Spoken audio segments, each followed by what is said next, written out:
Muy buenos días, nos da mucho gusto en este momento entrar a las redes sociales, internet, YouTube, live stream, para transmitir esta conferencia acerca del arrebatamiento de la iglesia, conocida también como el rapto de la iglesia, porque la palabra arrebatamiento, a los que les interese apuntarla, es la palabra griega arpazo, con Z, arpazo, que significa ser sacado o arrebatado súbitamente o con fuerza. Entonces, el rapto es eso, ¿verdad? Cuando raptan a alguien es que agarran a alguien súbitamente y se lo llevan. Entonces, este evento, que es tal vez el próximo en cumplirse en la escatología bíblica, es cuando Cristo va a bajar del cielo, escuchen con mucha atención, sin tocar la tierra. Esta es la grande diferencia entre el arrebatamiento y la segunda venida, que muchos también confunden y dicen que el rapto y la segunda venida es lo mismo. No es lo mismo. Por más de 10 cosas diferentes que vamos a encontrar. En el arrebatamiento, Cristo está en el aire y nos llama para sacarnos, ser transformados los que estemos vivos, que no vamos a morir, y los que estén muertos van a resucitar. En la segunda venida, Cristo pone los pies, Zacarías capítulo 14, en el monte de los olivos. Y se va a hacer un valle de norte a sur y de occidente a oriente, y Cristo viene con nosotros. Apocalipsis 19. En el rapto de la iglesia no hay señales para el rapto. Significa esto que es inminente, que es inminencia, que no hay señales, que puede suceder ahorita saliendo, hoy en la noche o mañana. La segunda venida, Mateo 24, el sol se oscurecerá, la luna aparecerá como de sangre, las potencias del universo serán conmovidas y todos verán la señal, todos, del Hijo del Hombre viniendo en las nubes. Entonces son dos eventos completamente diferentes. ¿Por qué son diferentes? Porque la iglesia tiene que salir antes de los 7 años de tribulación. ¿Por qué la iglesia no va a pasar los 7 años de tribulación o la semana 70 de Daniel? Porque Dios no ha terminado con Israel. Romanos 9, Romanos 10 y Romanos 11. Dios ahorita puso en la banca a los del Barcelona. Y ya que se vayan a enfrentar al Real Madrid, todos los que estaban en la banca van a entrar al final del partido. Entonces, desde el año 70 después de Cristo hasta nuestros días, Israel fue hecho a un lado. Están en la banca. Pero hay una teología que es herética, que se llama la teología del reemplazo, que la iglesia tomó el lugar de Israel, que Dios no tiene nada que ver con Israel y que la iglesia va, gracias a Dios, ya viendo el aire, la iglesia va a tomar el lugar de Israel y que además la iglesia va a establecer el reino de Dios en este mundo. Todo esto son herejías. Porque la iglesia no va a establecer el reino de Dios, la iglesia va a ser sacada y es Cristo cuando regrese el que establezca el reino milenial prometido en 2 Samuel 7 al rey David y a sus hijos. Entonces todo esto es muy importante dentro de la escatología bíblica, dentro de las profecías bíblicas. Voy demasiado rápido, ¿verdad? Porque algún día estábamos hablando ya con su pastor que vamos a venir a dar un seminario de profecías bíblicas. Todo el sábado, unas 2-3 conferencias el sábado, unas 2 conferencias en la tarde y culminamos el domingo. Así que vamos a orar para poner una fecha y darles a ustedes el panorama de profecías de la Biblia. Muy bien. En Primera de Tesalonicenses capítulo 4, del 13 al 18, Pablo es el único apóstol a quien se le reveló el arrebatamiento de la iglesia. No fue ni a Pedro, ni a Santiago, ni a Mateo, ni a Lucas, ni a Marcos. Fue a Pablo nada más a quien se le reveló la doctrina que vamos a desarrollar en estos momentos. Así como a Juan fue al único que se le reveló el libro del Apocalipsis. Entonces, esto nos muestra que ningún hombre tiene toda la verdad. En el Antiguo Testamento Dios le revela a Jeremías lo que no le reveló a Isaías, a Malaquías, a Amós, a Miqueas, a Jonás, a Joel, etcétera, etcétera. Dios necesita muchos hombres Y así estamos nosotros en el siglo XXI también. Yo no tengo toda la verdad. Hay hermanos míos cristianos que tienen algo que yo no sé y que necesito saber. Así que cuando entendemos esto, nunca nos vamos a ensoberbecer. Siempre estaremos abiertos, ¿verdad?, a escuchar qué dice la Biblia, porque la revelación es diferente para unos hermanos, para otros hermanos. Por eso hay iglesia presbiteriana, iglesia bautista, iglesia pentecostal, iglesia nazarena, iglesia carismática, porque los presbiterianos tienen doctrinas, muy buenas teología, y hay cosas que nos sirven. Los bautistas le dan mucho énfasis al evangelismo, los carismáticos a los dones espirituales, y así todas las denominaciones se caracterizan por tener diferentes cosas que no son esenciales para la salvación, porque mientras todos creamos que Cristo murió en la cruz y que por su sangre Él nos perdona y que la salvación es por gracia, la justificación por la fe, no me importa qué título tengas aquí en la botella, que diga nazareno, presbiteriano, bautista, etcétera, pentecostal, vida nueva para el mundo, amistad cristiana, no importa el nombre de la botella, lo que a Dios le interesa es lo que está dentro de ti. Y el que no tenga el Espíritu de Dios, aunque diga presbiteriano, bautista, pentecostal, si no tienes a Cristo dentro de ti, no eres cristiano. El cristiano no es una persona que va a una iglesia o que pertenece a los bautistas o a los presbiterianos, a vida nueva para el mundo. El cristiano es la persona que tiene a Jesucristo. Tú puedes ser católico e irte al infierno. Puedes ser evangélico e irte al infierno. Dios no nos vino a salvarnos a través de una religión, sino a través de la vida de su Hijo Jesucristo. Esto es muy importante de poder entender como cristianos. El cristianismo es una relación personal, viva, orgánica, dinámica con alguien que está vivo. La religión son ritos, ceremonias, liturgias. Vas y viernes primero y miércoles de ceniza y vas el domingo y cumples con tu religión, pero no tienes una relación con el Hijo de Dios. No te levantas todos los días a leer la Biblia y a entender a Dios, los pensamientos de Dios, y a sentir que Jesús vive, y a descargar tu estrés, tu ansiedad, sabiendo que hay alguien que tiene cuidado de nosotros. Eso es el cristianismo. Y es interesante que la palabra cristiano signifique esto. Cristos, ungido, anos, pequeño. Cristo, ano, cristiano, pequeño, ungido. Si tú tienes al Espíritu Santo, eres cristiano. Si no tienes al Espíritu Santo, pero tienes una religión, eres un religioso nada más. ¿Me van siguiendo? Esto es vital que tú lo comprendas, porque puedes vivir engañado creyendo que porque vas a una iglesia, ya eres cristiano. Y es como si yo entro a McDonald's y salgo convertido en una hamburguesa. Por favor. Entonces, el hecho que vengas a una iglesia no significa que seas cristiano. Pero cuando tú recibes a Cristo, comienzas a tener una relación con Él. Dice 1 Tesalonicenses 4, del 13 en adelante: tampoco queremos, hermanos, que ignoren. Pablo no quería que la iglesia ignore lo que nos va a revelar.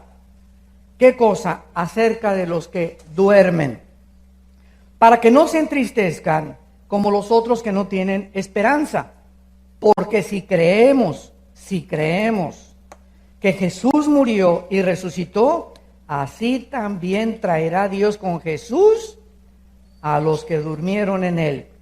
Por lo cual os decimos esto en palabra del Señor, que nosotros que vivimos, que habremos quedado hasta la venida del Señor, no precederemos a los que durmieron, porque el Señor mismo, con voz de mando, con voz de arcángel y con trompeta de Dios, descenderá del cielo. Y los muertos en Cristo resucitarán primero. Luego nosotros, los que vivimos, los que hayamos quedado, seremos arrebatados juntamente con ellos en las nubes para recibir al Señor en el aire. Y así estaremos siempre con el Señor. Por lo tanto, alentaos unos a otros con estas palabras. Muy bien.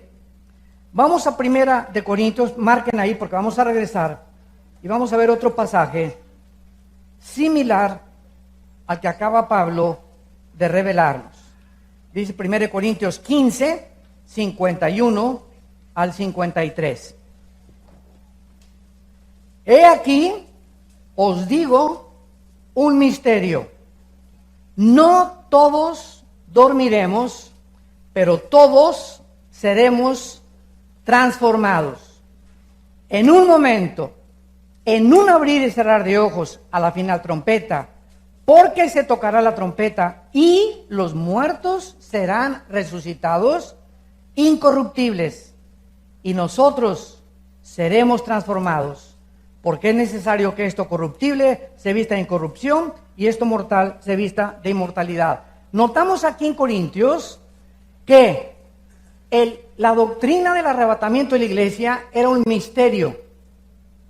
La palabra musterión en el griego, que significa algo desconocido o que no ha sido revelado. ¿Por qué? Porque en el Antiguo Testamento esta doctrina no fue dada a conocer. En el Antiguo Testamento se hablaba en Job de la resurrección, en Isaías 26 de la resurrección, pero nunca en el Antiguo Testamento el Espíritu Santo le reveló a ninguno de los profetas que habría una generación de personas que tuvieran a Cristo que no iban a morir. Que no iban a morir. Y que esta generación de personas que no iban a morir iban a ser transformadas en un momento, en un abrir y cerrar de ojos, cuando Jesús viniera en el cielo para llevarlos con él. Entonces, era un misterio y esta doctrina comenzó a destaparse hace 1 siglo y medio aproximadamente. Yo me he encontrado escatólogos. Escatólogo es la persona que se dedica a estudiar la profecía, escatos más allá, logos conocimiento, más allá del futuro, que me han dicho, oye, pero esta doctrina del arrebatamiento es nueva. Claro que es nueva. Y les contesto por qué. Dios le dijo a Daniel, Daniel 12, 4 en adelante, Daniel, cierra estas palabras, o sea, ponle un candado a lo que te voy a decir. Y lo que te voy a decir no lo van a entender hasta el tiempo del fin. Van a pasar casi 2500 años, Daniel, sin que lo que yo te voy a decir lo van a entender, porque están selladas las profecías. Entonces, mientras nos acercamos al cumplimiento de las profecías de Dios, el Espíritu Santo nos va a comenzar, ya no hay revelaciones, nos va a iluminar de lo que ya está revelado, para que entendamos lo que corresponde a la época en la que estamos viviendo. Entonces, esta es la razón por la cual el Espíritu Santo comenzó a trabajar hace 1 siglo y medio, hace 2 siglos aproximadamente, que comenzaban a predicar y el rapto, y ha tenido mucha controversia el rapto, que no va a haber. Unos dicen que hasta que ni siquiera va a haber arrebatamiento de la iglesia, porque no quieren enseñar esta doctrina tan clara y tan importante, que habrá una generación de cristianos que no vamos a morir. Muy bien, vamos a 1 Tesalonicenses otra vez y vamos a explicar esto versículo por versículo. Dice así, versículo 13. Tampoco queremos, hermanos, que ignoren acerca de los que duermen. Vamos a comenzar con esta frase, los que duermen.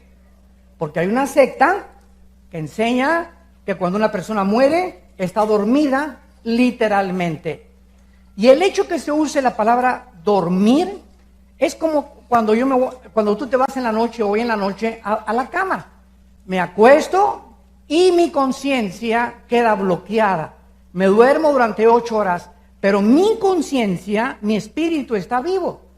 No estoy desconectado, me desconecto de la realidad. Duermo, pero estoy inconsciente de la conciencia. Pero yo sigo activo en el espíritu operando. Entonces, la palabra dormir no significa cesar de existir, ni tampoco significa que cuando morimos estamos en un estado inconsciente para ser despertados hasta que venga Jesucristo. Vamos a demostrarlo con las siguientes palabras. Vean lo que dice aquí en el versículo 14. Porque si creemos que Jesús murió y resucitó, así también traerá Dios con Jesús. ¿A quién va a traer cuando venga Cristo en el arrebatamiento? ¿A quién va a traer con él?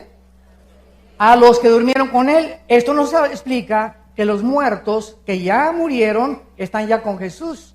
y no en el cementerio. Los muertos, si tú mueres hoy en la noche, te vas inmediatamente ausente del cuerpo, presente en el cielo, 2 Corintios capítulo 5. Entonces no hay tal cosa, ¿verdad?, de que estamos dormidos y que no hay conciencia después de la muerte. Pero vamos a demostrar esto desde el Antiguo Testamento y vayamos a Génesis 35. Génesis 35, versículo 18 y 29. Y aconteció que al salírsele el alma, pues murió, llamó su nombre Benoni, mas su padre lo llamó Benjamín. Versículo 29. Y exhaló Isaac el espíritu y murió, y fue recogido a su pueblo, viejo y lleno de días, y lo sepultaron Saúl y Jacob. La Biblia nos muestra etimológicamente. ¿Qué significa etimología? El estudio de las raíces de las palabras. La palabra alma es nepesh, en el hebreo, apúntalo, nepesh. Se pronuncia nepej, porque la CH en hebreo es j, nepej. Y la palabra espíritu es ruach, se escribe ruach. Entonces vemos aquí dos palabras completamente diferentes que el Espíritu Santo usó.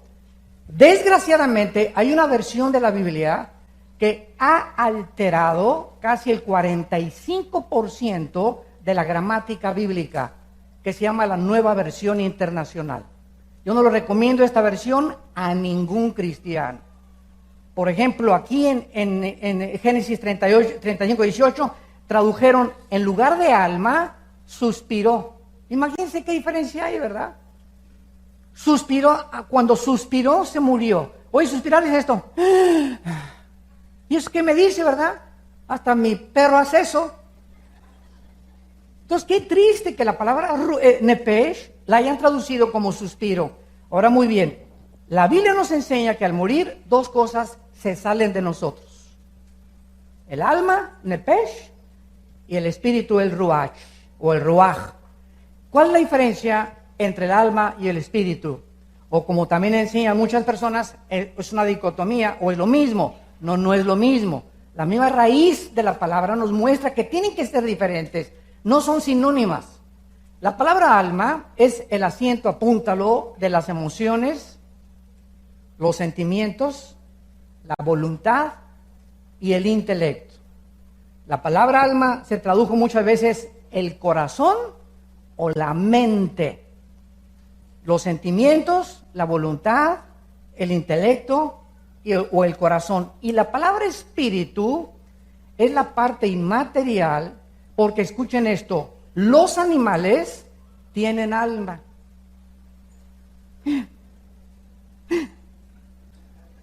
Los animales tienen alma. Lo podemos comprobar en el libro del Génesis. Tienen el nepesh. ¿Qué significa? Los perros pueden mover la cola, están tristes, sienten, etcétera, etcétera, pero no tienen lo que tenemos los seres humanos, y es la única diferencia entre nosotros y los animales, el espíritu. El espíritu es la parte inmaterial a través del cual el hombre conoce, adora y sirve a Dios. Juan 4:24, porque Dios es espíritu. Entonces, si tú quieres tener contacto con Dios, no lo puedes tener con tu mente intelectualmente. Por más doctorados que tengas en física, matemáticas, recursos, etcétera, etcétera, ciencias políticas, filosofía, la mente humana choca contra la mente de Dios. Porque para entender a Dios, necesito que su espíritu que inspiró la Biblia me abra el intelecto, me lo expanda y pueda con mi espíritu conectarme con la fuente de la energía, volver a enchufarme con Dios, y a través del espíritu Dios me manda la información a mi alma, a mi mente. Mi mente comienza a renovarse por la información que viene del espíritu y mi cuerpo se convierte en mi siervo. ¿Me van siguiendo? Muy bien, veamos otro ejemplo en Apocalipsis capítulo 6, de que cuando morimos, seguimos vivitos y coleando.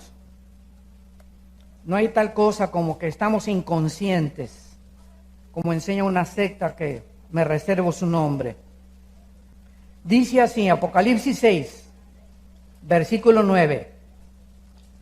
cuando abrió el quinto sello, vi bajo el altar las almas de los que habían sido muertos por causa de la palabra de Dios y por el testimonio que tenían.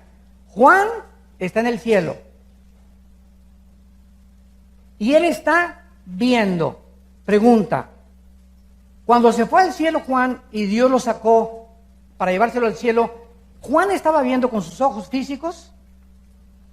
No, ¿verdad? Porque dice la Biblia que la carne y la sangre no pueden heredar el reino de Dios. Entonces, el cuerpo de Juan se quedó en la isla de Patmos, donde él estaba exiliado, y Dios lo saca en el espíritu y se lo lleva al cielo, y en la otra dimensión, que es la eternidad, porque Dios habita la eternidad, y es donde están las almas ahorita, ya no están en las 4 dimensiones del universo que nos rodea a nosotros.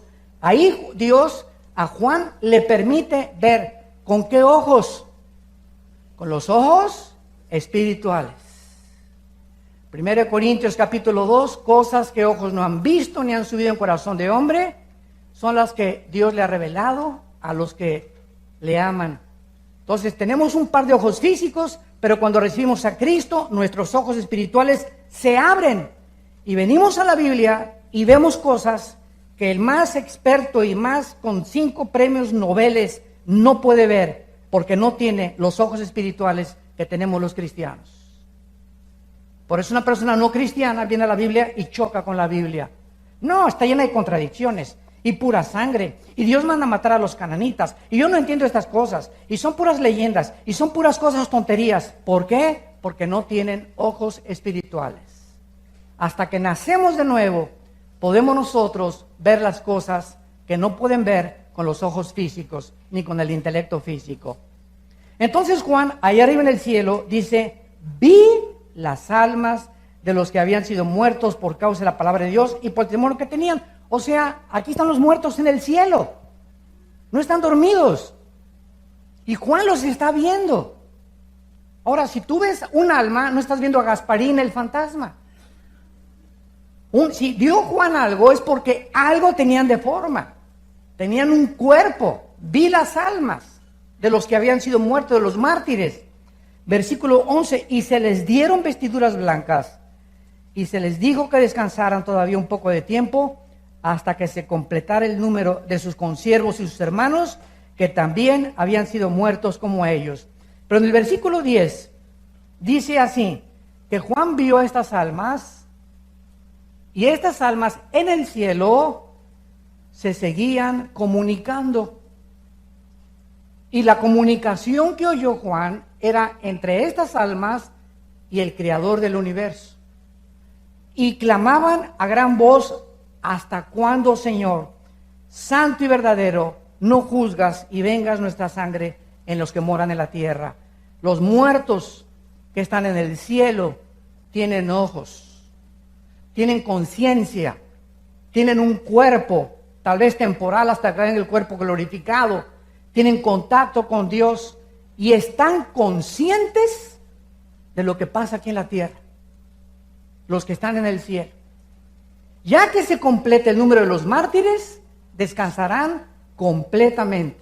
Ahorita los que han muerto antes que nosotros no están el 100% descansando. Están descansando un ratito nada más en una hamaca en Acapulco, cerca del Princess. Pero no están en Hawái todavía. Ahora, es interesante ver qué es lo que les preocupa a los que están en el cielo ahorita. En otras palabras, los que están en el cielo ahorita están viendo cuántos secuestros, cuánta violencia. Ahora ya se casan hombres con hombres, mujeres con mujeres. Los gobernantes ya perdieron la brújula. Dios mío, veo, o sea, están así y voltean a Dios. Oye, Dios, mira nomás el relajo allá abajo en el planeta Tierra. ¿Cuándo se va a acabar tantas guerras y persecuciones y sufrimientos y todo, Señor? Queremos saber, ¿hasta cuándo vas a vindicar la justicia en el mundo?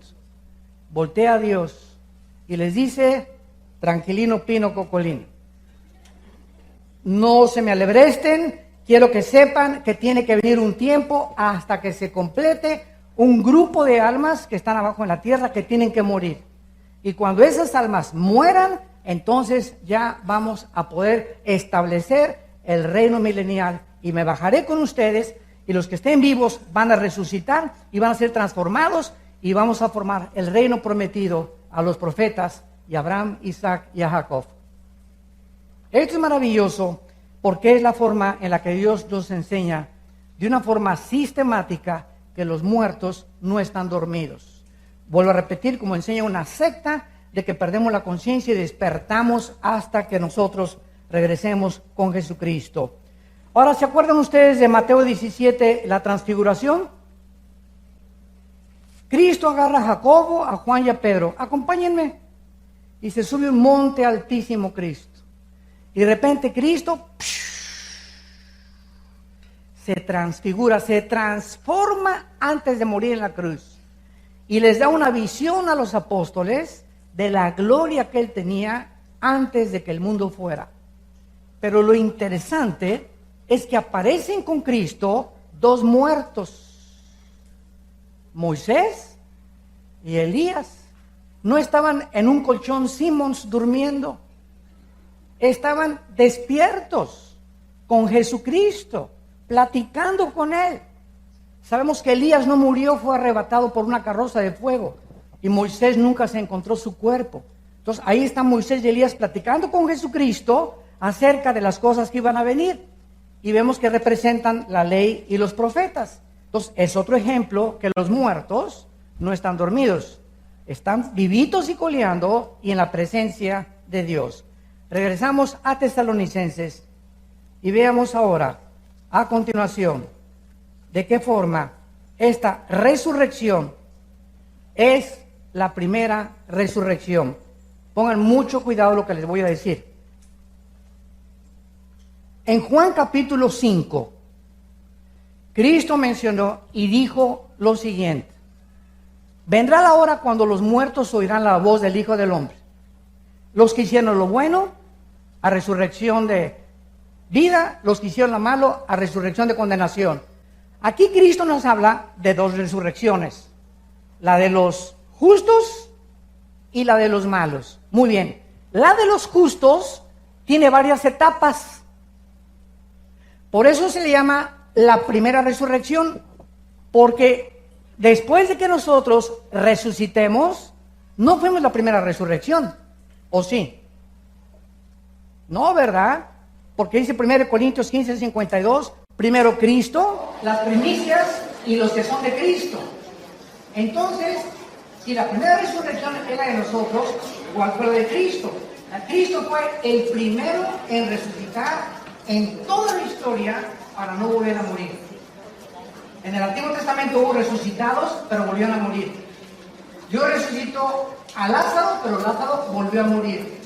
Los apóstoles resucitaron y volvieron a morir, muchos que resucitaron. Pero Cristo es el primero, las primicias que acompañaron a Cristo en la resurrección, de los que nunca vamos a volver a morir. Después seguimos nosotros. Pero ahora lo que dice el versículo 14 de primera de Tesalonicenses 4.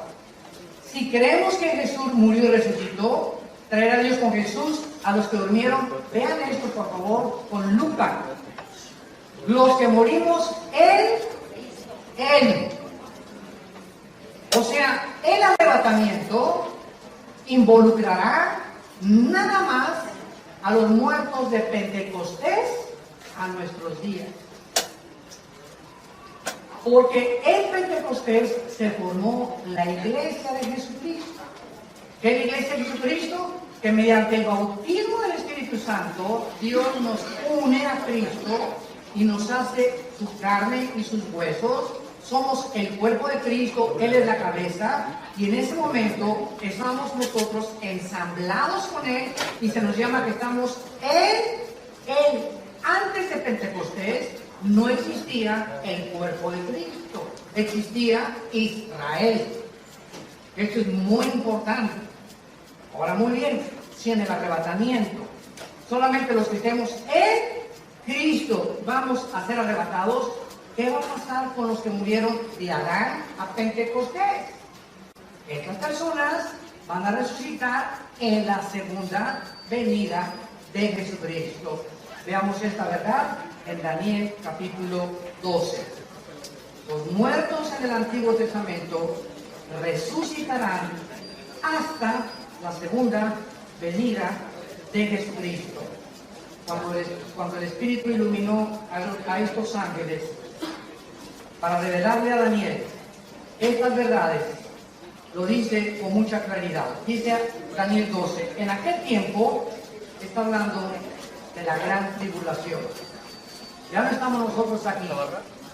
En aquel tiempo se levantará Miguel, el gran príncipe que está de parte de los hijos de tu pueblo, y será tiempo de angustia. Este tiempo de angustia no es la angustia que pasaste ayer con tu suegra, ni lo que estamos atravesando ahorita en el mundo. Este es el tiempo de la angustia como nunca, dice Mateo 24, el mundo lo ha atravesado. La gran tribulación.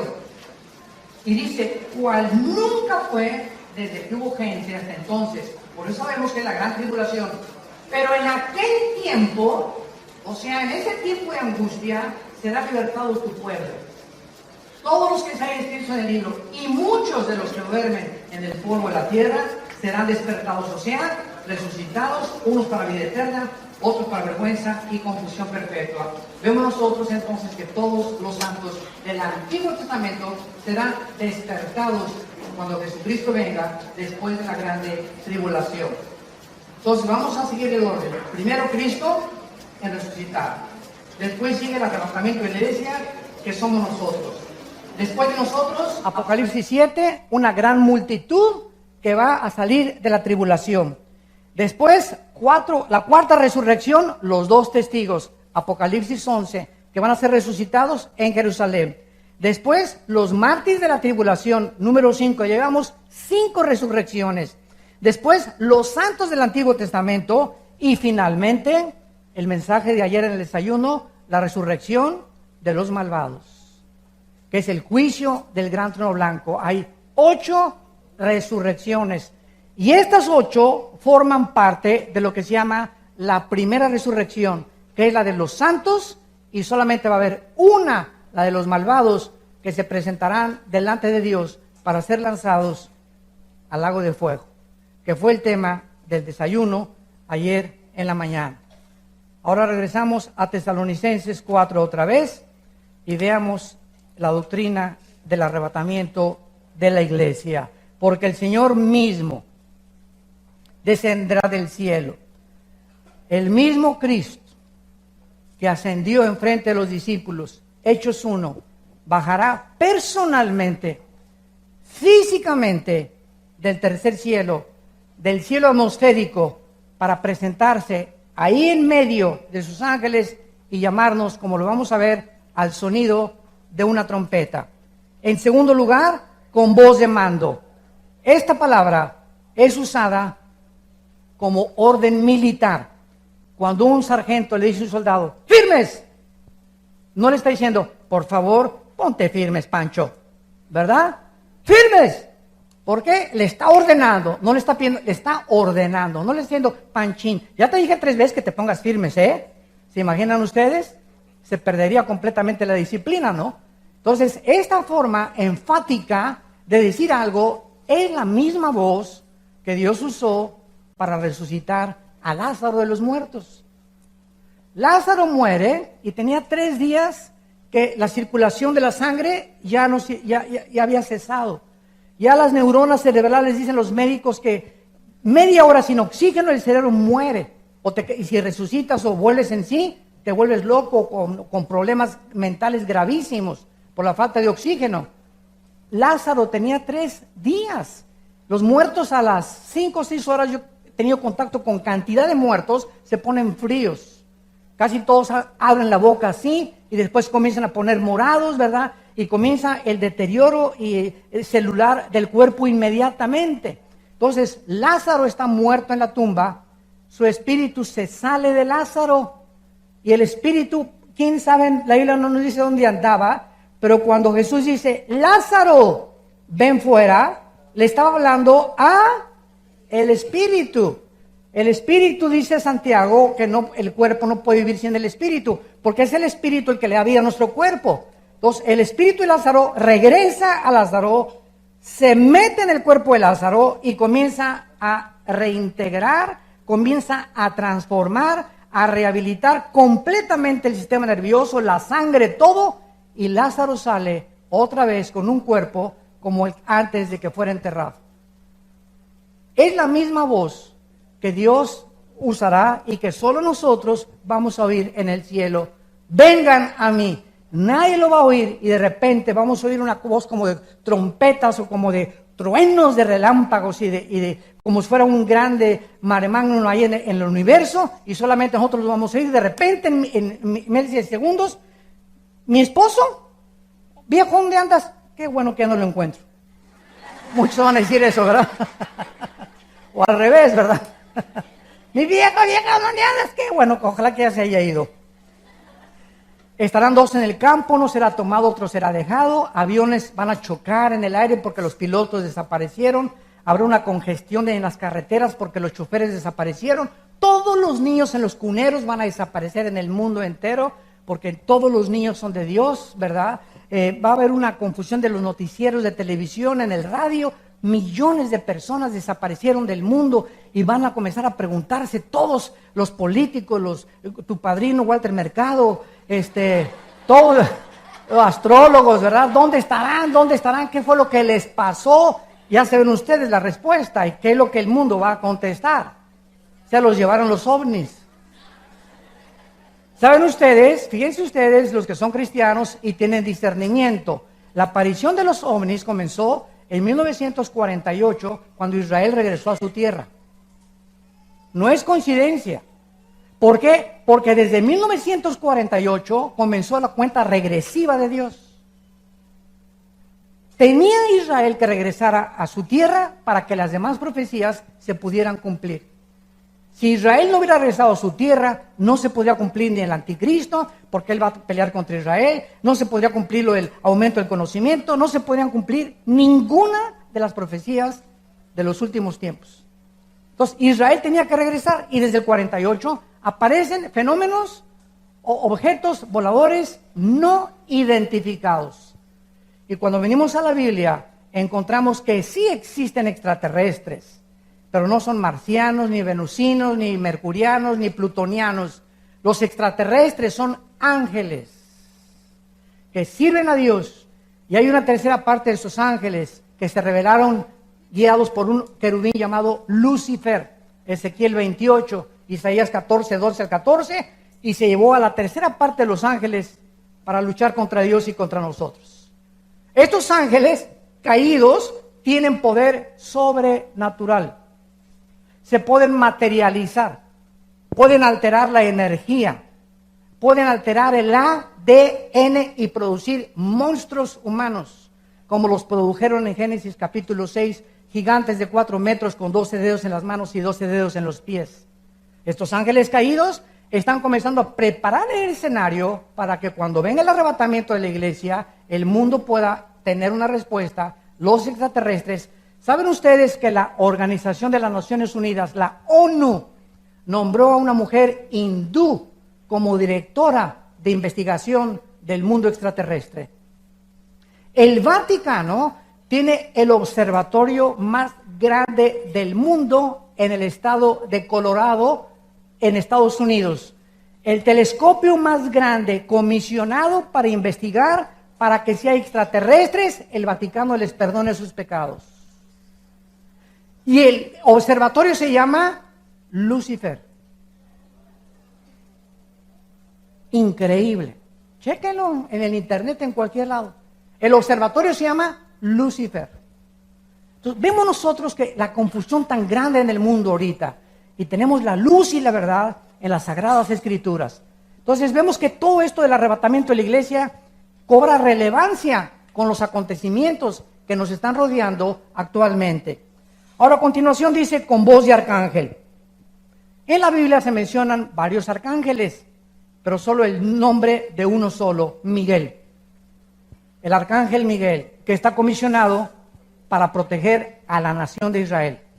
Y si ustedes, sociólogos que nos escuchan, o arqueólogos o antropólogos que nos visitan, estudian los pueblos, las civilizaciones y las tribus, van a descubrir que en toda la cultura y en toda la historia humana de los sumerios, babilonios, egipcios, persas, griegos, romanos, nunca ha existido ninguna cultura, ninguna civilización como los judíos.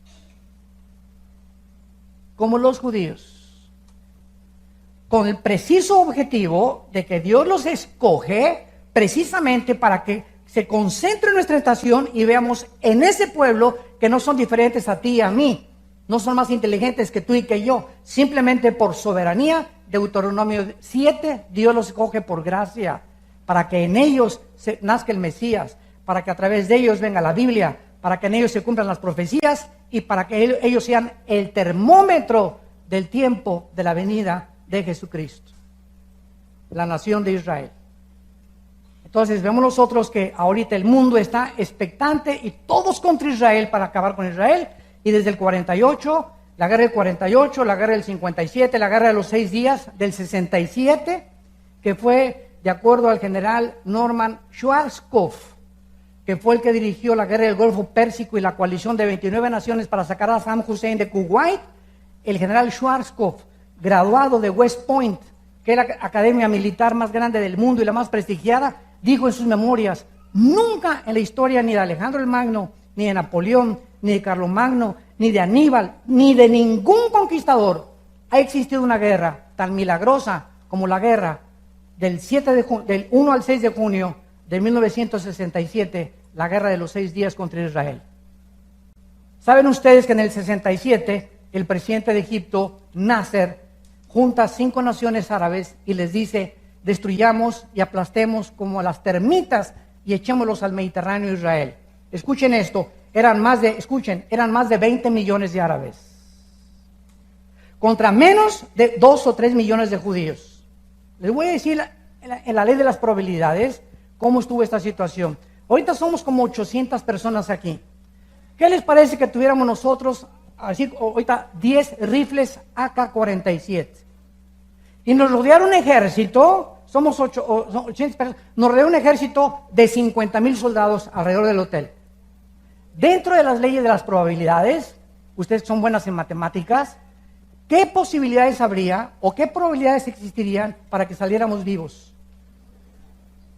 ¿Saben cuál es la respuesta? 10 a la 12ª potencia.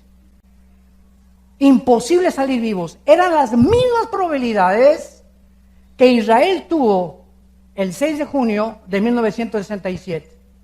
Y al tercer día de la guerra, los judíos, que actualmente son los mejores pilotos del mundo, más que los rusos en los MiGs y más que el F-16 y F-21 de los americanos, hasta ahorita la Fuerza Aérea de Israel es imbatible. Por eso miren, les sacan intentar algo, porque no se imaginan la Fuerza Aérea que tienen. Los judíos en el 67 se suben a 3 aviones F-16, atacan la aviación, destruyen a las 5:30 de la mañana la aviación de Egipto, la aviación de Siria y la aviación de Irak, y dominan el aire a los 3 días. Al 5.º día habían avanzado hasta la península del Sinaí, a las Torres Golán, y conquistaron la Franja de Gaza. El día 6, las Naciones Unidas, que en aquel tiempo era la Liga de Naciones, les manda un recado y les dice: ya párenle, ya no sigan porque van a conquistar Egipto entero y recobran Jerusalén. ¿Saben ustedes por qué ganaron en 6 días? Porque el séptimo tenían que descansar. Hasta con eso, ¿verdad? No es coincidencia. Increíble, el día de reposo no podían pelear.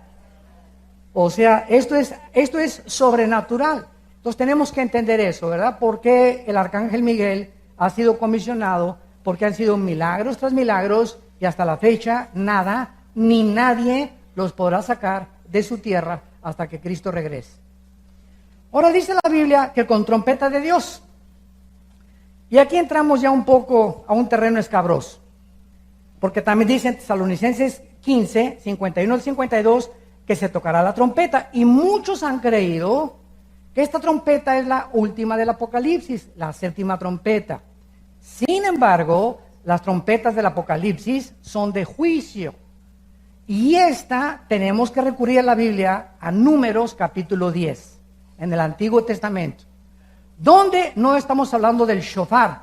El shofar era así.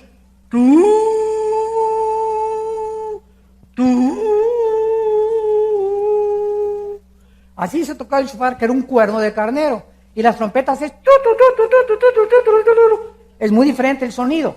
Entonces, en Números, y aquí se usan trompetas de plata, no el shofar. Esto es muy importante.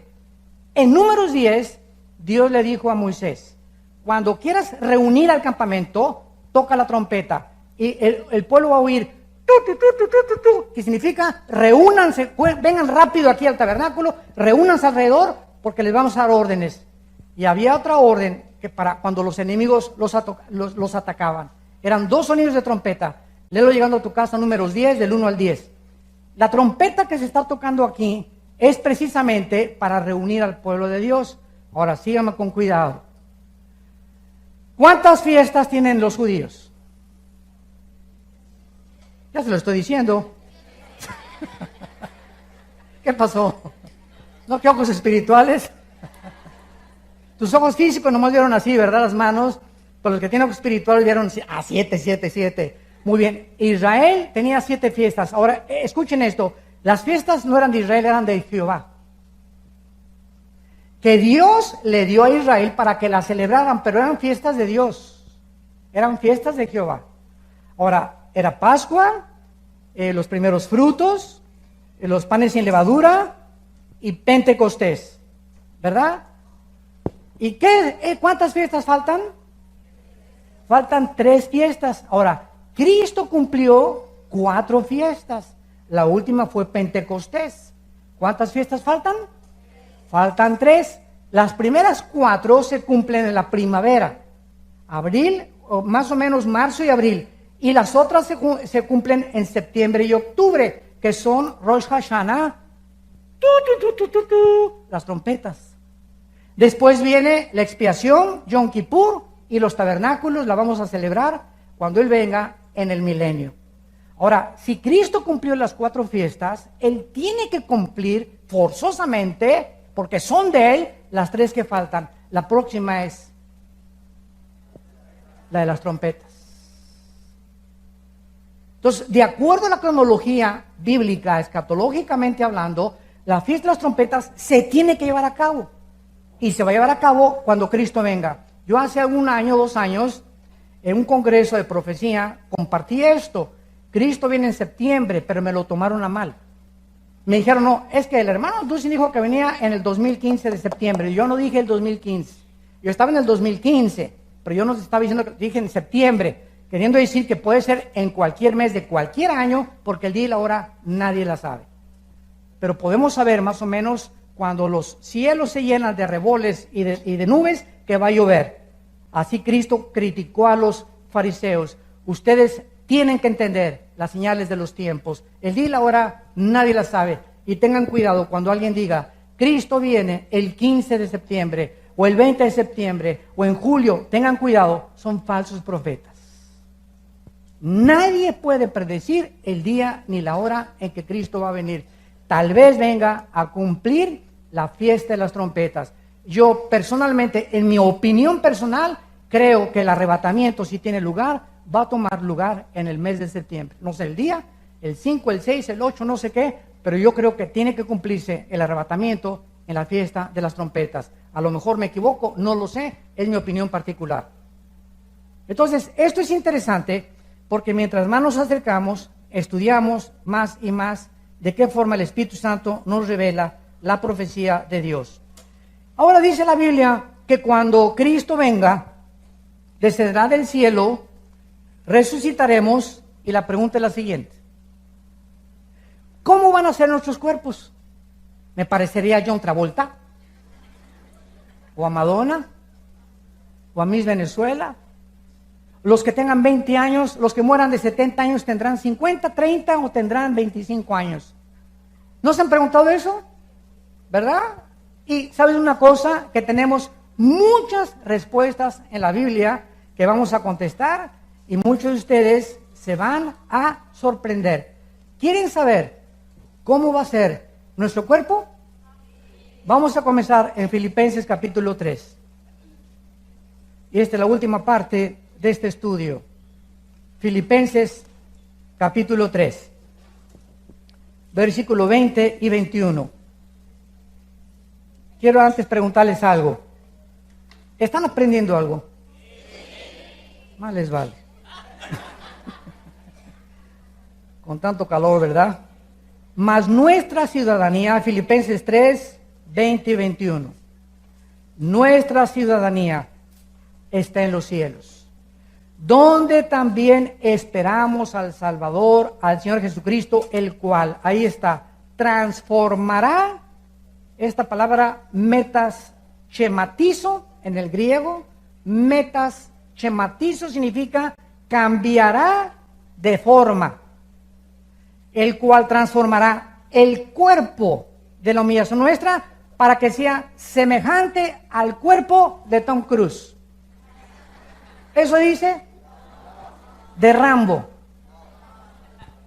Nuestro cuerpo va a ser exactamente igual con las características del cuerpo con el cual Cristo resucitó a los 3 días. Igual, semejante al cuerpo con el cual Cristo resucitó. Muy bien, vamos por orden.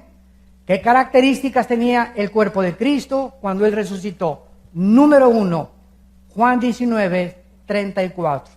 Cuando el apóstol Juan se acerca a la cruz y el centurión romano, para asegurarse de que Cristo estaba muerto, porque los romanos, soldados, tenían la orden de que no podía ningún crucificado bajarlo vivo. Entonces, por si, como decimos en México, por si las flies, por si las moscas, decían los romanos, este no está muerto, agarraban un garrote y le rompían los meniscos de las rodillas, de las piernas, para que el cuerpo se cayera sobre el diafragma y si no estaban muertos, murieran asfixiados. Y con eso garantizaban al César y al gobierno romano de que el que bajaron de la cruz estaba completamente muerto. Por un milagro, porque estaba escrito en el Antiguo Testamento que a Cristo no le iban a romper las piernas. En el libro del Éxodo se profetizó. Entonces el centurión romano, encargado de todos los que estaban alrededor de la cruz y de la muerte de Cristo, él era el responsable del centurión. Entonces, él estuvo tan cerca de Cristo, y estoy seguro que es el centurión de Hechos capítulo 10, que se convierte después con Pedro, que era un hombre piadoso y comenzó a dar ofrendas a Dios. El centurión romano no le rompe las piernas, pero agarra una lanza y del lado izquierdo al lado derecho le atraviesa de aquí y le sale la lanza acá. O sea, le atraviesa todo el corazón y toda la zona que se conoce como el pericardio. Los cardiólogos te pueden decir que el pericardio es una capa que envuelve el corazón. Entonces, al atravesarle la lanza y sacarla, se acerca Juan, en Juan 19, 34, y Juan escribe, el apóstol Juan, que vio salir de la herida de Cristo, de la lanza, una gota de sangre mezclada con agua. Y de acuerdo a la cardiología del siglo XX, cuando la sangre se mezcla con el agua, es precisamente porque el pericardio ha sido completamente destrozado. Si yo les preguntara a ustedes, ¿cuántos de ustedes me pueden responder cuáles fueron las causas clínicas de que murió Cristo o médicamente hablando? ¿Qué me responderías? Si me dices por asfixia, no murió por asfixia. Si me dices que por desangramiento, tampoco murió por desangramiento, porque la Biblia dice que fue lo que le causó la muerte física a Cristo en el Salmo 22.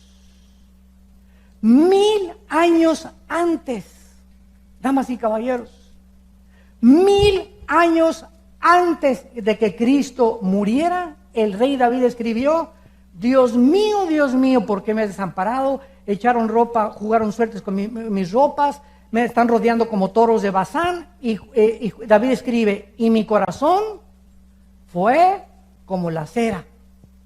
En otras palabras, lo que ocasionó la muerte de Cristo fue que a las 3 de la tarde, de las 12 a las 3, lo crucificaron a las 12, a las 3 de 12 a 3, el sol se oscurece y el Padre no le permite a ningún ser humano ver en esas tinieblas qué pasó entre el Padre y entre el Hijo. Las tinieblas cubrieron el mundo. Y fue un misterio esas 3 horas. Algo pasaba ahí en la cruz entre el Padre y el Hijo. Pero Cristo grita, Lama, lama sabactame. ¿Por qué me has abandonado, Señor? Y fue en ese preciso momento donde tus pecados y mis pecados son puestos en Él. Y en el momento en que Dios castiga a su Hijo, la ira que tú merecías recibir y la ira que yo merecía recibir, el Hijo la recibe en nuestro lugar. Eso se llama la propiciación, Romanos 3. En ese momento Cristo se hace el santo culpable por nosotros. Y recibe en ese momento tus pecados y mis pecados, y lo que le quitan la vida a Jesucristo es el pecado.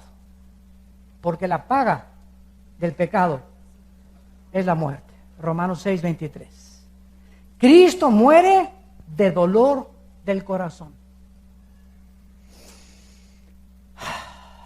De dolor. No fue tan grande el dolor de haber sido separado de su Padre. En ese momento que ese dolor le quita la vida. Él no podía llevar el pecado. Por nosotros se hizo pecado. Él no pecó. Se hizo pecado en tu lugar y en mi lugar para que tú y yo tuviéramos la vida eterna. Así que nuestro cuerpo resucitado será sin sangre. Número 2, Lucas 24. Ya no habrá circulación de sangre cuando resucitemos. Ahorita la sangre es la vida del cuerpo, ¿verdad? Pero cuando resucitemos, será un cuerpo sin sangre. Número 2, vamos a comer. No sé si pescado al mojo de ajo, a la plancha, ahora o allá de Barra Vieja de Beto Godoy, ¿verdad? Pero vamos a comer. Y cuando Cristo resucitó con el cuerpo glorificado, en Lucas 24, en el camino de Maús, les pidió de comer y le dieron pescado y miel. Así que vamos a tener no sé qué tipo de intestinos, ni tampoco qué clase de estómagos, pero será algo que funcione sin sangre. Podremos seguir comiendo y bebiendo. En Isaías 65 y 66 dice que vamos a comer frutas y legumbres nada más. Vamos a regresar a la dieta vegetariana del huerto del Edén. ¿Por qué? Porque ya no se van a matar a ninguno de los animales. El león morará con el cordero, la víbora jugará con el niño y ya no habrá más maldad en mi santo monte. Número 3, sin sangre podemos comer. Y número 3, cuando Cristo resucitó, se juntaron los apóstoles y estaban todos reunidos en una casa. Y en ese momento Tommy Boy, dijo, oye Tommy, le dijeron, ¿qué crees que resucitó el Señor? Ya fue María a la tumba y la ropa estaba completamente así doblada y no estaba el cuerpo de Cristo. Si se lo hubieran robado, se lo hubieran llevado, ¿verdad? O hubieran aventado y prestado dobladita así en orden. Nadie va a robarse el cuerpo y lo va a poner así hasta planchadito, ¿verdad? Arriba de la tumba. Y Tomás dijo, no, a mí no me vengan con esos cuentos. Yo hasta que no toque mis manos, sus manos, y la herida de la lanza, yo no voy a creer. Entonces, estaban ahí los apóstoles cuando Cristo atraviesa la pared. Y cuando le habla a Tomás, Tomás se acerca y le dice Cristo, come here, Tommy Boy, ven para acá. Pon tu mano en mi mano. Vean esto con mucho cuidado. Cuando Tomás toca las manos de Cristo, no las atraviesa. No era un espíritu. Tocó algo sólido. Tocó algo sólido. Y cuando Cristo le dijo, pon tu mano aquí, y Tomás tocó la herida, tocó algo sólido. ¿De qué nos habla esto? Que nuestros nuevos cuerpos van a poder materializarse y desmaterializarse a voluntad. Al mismo tiempo que el cuerpo de Cristo era sólido, su composición molecular atravesó la pared. Yo ahorita si cierro mi mano y le hago hacia el púlpito, me estrello contra el púlpito, porque los átomos que componen la materia de este acrílico son más gruesos que los átomos que componen mi mano. Pero el cuerpo nuevo que vamos a tener se va a poder atravesar la materia y nos vamos a poder desmaterializar. Ahorita los ángeles tienen esos cuerpos. Por eso los ángeles pueden aparecerse de repente con forma humana y desaparecer, porque tienen esa característica. Y finalmente, nuestros nuevos cuerpos serán no sujetos a las leyes físicas del universo en que vivimos. Hechos 1, del 6 al 11. Ya Cristo se despide de los discípulos. Ya me voy. Y de repente Cristo, ¿qué comienza a hacer? Comienza a vencer la ley de la gravedad. El cuerpo resucitado de Cristo se comienza a elevar. La fuerza de la gravedad que rige ahorita el planeta no opera en el cuerpo de Cristo, comienza a volar. Y comienza a elevarse Cristo y a ser sacado del mundo, y los ángeles aparecen y le dicen a los apóstoles, ¿por qué están viendo a aquel que se va? Así como se va, así va a regresar. Físicamente, tal vez en nuestra época. Entonces, estas son las características del cuerpo que nosotros tendremos. Yo me preguntaba hace algún tiempo, ¿cómo será nuestro cuerpo cuando Jesucristo regrese de 40 años? Fue la primera pregunta que les hice y sentí que Dios me decía, ¿a qué edad murió Cristo? A los 33. Pregunta, piensen bien lo que van a contestar. Si Cristo hubiera seguido viviendo, su cuerpo se hubiera descompuesto y hubiera tenido que morir. Ah, ¿verdad? Dice mi compadre, échame ese trompo a la uña. Si Cristo hubiera seguido viviendo, se hubiera descompuesto molecularmente o celularmente y hubiera tenido que morir como tú y como yo. No, la respuesta es no. Por eso, exactamente a los 33 años, Dios se lo lleva, porque de acuerdo a Dios, los 33 años es el punto cúspide donde se alcanza la juventud. Todos los que estamos aquí, bueno, menos yo, que ya pasamos de los 33, de los 33 comenzamos a bajar a una velocidad impresionante de descomposición celular. Comienzan a fallar los ojos, la vista, el hígado, el estómago. Por eso, dichosos y felices los jóvenes que hacen ejercicio y que se mantienen después de los 30, y las señoras también de los 40 años haciendo ejercicio y bebiendo mucha agua, porque es la única forma de llegar a los 70, 80 con fibra como los toros de Bazán y dando fruto como las palmeras y como los cedros del Líbano. Es la única forma de mantenerte con vigor y con energía después de los 40, 50 años de edad. Entonces yo pienso que si Cristo muere a los 33 años, todos nosotros cuando muramos vamos a tener o 33 máximo, ninguno se va a tener cara de doña Clotilde, ni viejito, ¿verdad? Ni cloaca, vamos a tener cara de jóvenes todos, ¿verdad? Ya sin orejas de papalote como algunos la tenemos, ¿verdad? O nariz de perico, de cotorro, o ¿verdad? Vamos a tener cuerpos perfectos. Y la última pregunta es, ¿habrá reproducción sexual? ¿Seguiremos teniendo hijos e hijas? No, hermano, porque Cristo dijo que en el cielo seríamos como los ángeles, que no nos íbamos a casar. Fíjate lo que otra vez esa pregunta. En el cielo los ángeles no se casan, pero aquí abajo sí nos casamos. ¿Por qué nos tenemos que casar aquí en la tierra? Porque necesitamos un juez por lo civil que garantice que le voy a ser fiel y que si le pongo los cuernos a mi esposa, ella vaya a la ley y me obligue a darle el mantenimiento a mi esposa y a mis hijos que abandoné. Pero en el milenio no va a haber un juez, no nos vamos a casar. Pero si leen Isaías 66, donde se describe la vida del milenio, dice, y no darán luz para maldición. En el milenio seguiremos reproduciéndonos. Si no fuera así, ¿para qué siguen los sexos en el milenio? ¿Que nomás como los chinitos nomás milando? ¿Verdad, mi amor? Ahora, ¿quién te va a tocar? No sé. Esto es una opinión personal. Muchas, no, que el rey David, papucho de papuchos, el rey David, ¿verdad? Pues yo, la princesa de Shiva, ¿verdad? Que la reina de Saba, etcétera, etcétera. No sabemos, ¿verdad? Y es especulación. Pero lo único que yo sé es lo siguiente. Como dice la Biblia, Salmo 112, versículo 2, que la generación nuestra será bendita. Todas las familias, es mi opinión personal, basado en esto, de que todas las familias que aquí en la tierra, si una pareja se amaron, por ejemplo, ahorita, un ejemplo, el doctor Billy Graham, que tiene 97 años.